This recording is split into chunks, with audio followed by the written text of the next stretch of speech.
So we're going to do something now on this Patrol 860 that not many people will show you. It's a question we get asked by a lot of people, obviously. What happens if you puncture your tubes? What happens if your tubes lose air? What happens? Will the boat stay afloat? Will the rib sink?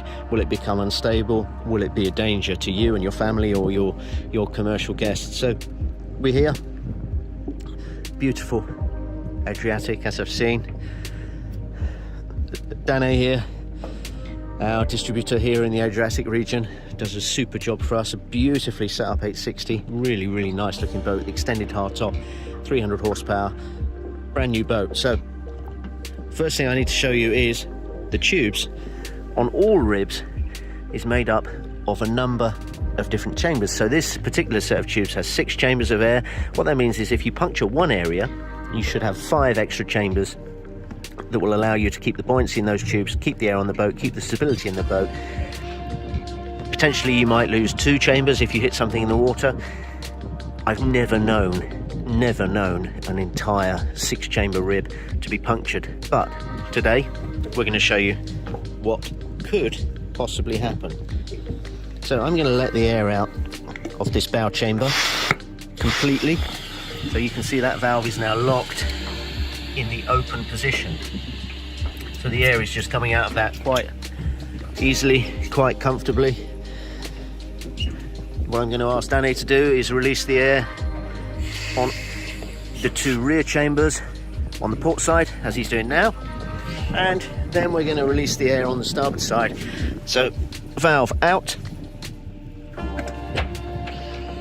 completely open. You can see, you can hear that air is free to escape. So we're going to sit here just for a couple of minutes now while these tubes lose their pressure completely. You can see already how soft that tube is becoming, and the more I talk to you, the more air will be released from the tube set. Look at these islands, look at how beautiful it is. We're actually in perfect conditions for doing this test. You can see a huge thunderstorm over there.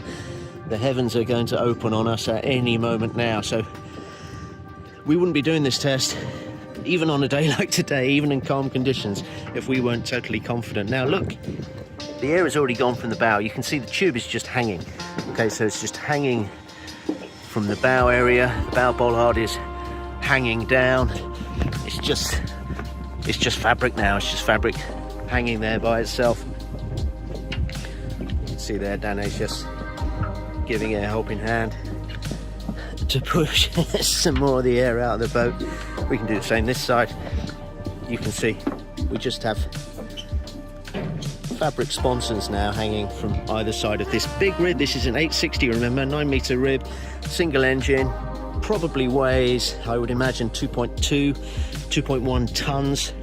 So there's a lot of weight in this boat, but the hull is obviously designed to support the vessel. And as you will see going back here, and this should really tell you everything you need to know about a good rib and about how safe a good rib will be if it's been made to the correct standards. This boat is self-draining, remember, at rest. So of course that self-draining mechanism is designed to work when the tubes are fully inflated, 3.2 psi. The great thing about this boat, as you will see now, with zero pressure, that's just a tube now completely void of air. We still have retained our self-draining capability, so we haven't lost any of the freeboard. The hull isn't sitting any deeper in the water.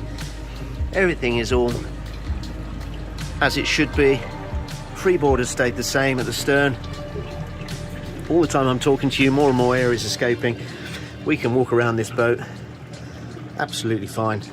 You can see there's no movement. There's no loss of stability. There's no issue here. We're on a calm day, of course. Even in a chop, you can already tell just by how stable this platform is that there's going to be no real risk for you.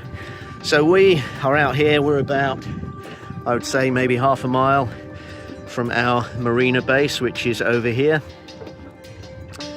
And it's all very well me sitting here and walking around a boat that's static on a calm sea. What we're going to do now is we're going to ask Dane to just drive us at displacement speed, because In the majority of cases, if the worst did happen to you, that is what you would do.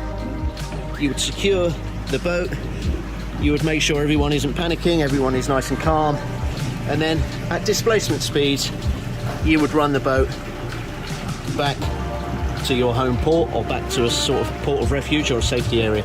But again, you can see now we're running at 2 or 3 knots. 0 problems. 0 worries.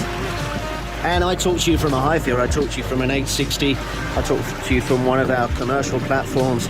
I have to tell you that if it's a good rib, made by a good manufacturer, you'll have the same outcome, okay? You'll have the same outcome, and that should give you all the security and all the peace of mind you need not to worry about that question. What happens if I lose the tubes? What happens if I lose the air? What happens if I puncture all 6 chambers?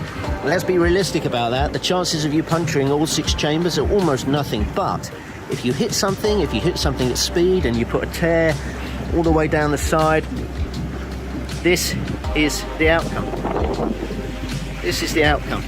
This is the outcome. Look, see the tube there?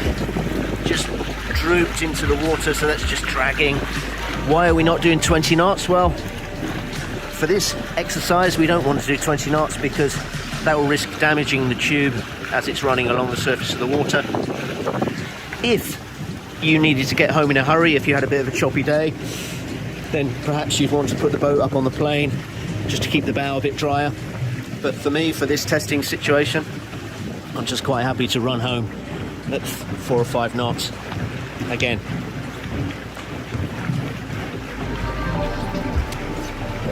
It's very easy to talk to people about what will happen if you lose air. It's much easier to show them, and this is it. This is it. So have confidence, guys. Have confidence that if you lose your tubes, if you lose the air in your tubes, the boat is designed to get you home safely nonetheless.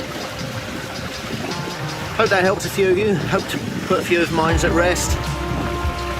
Signing off now for Highfield Boats TV from beautiful Croatia, heading into Beograd.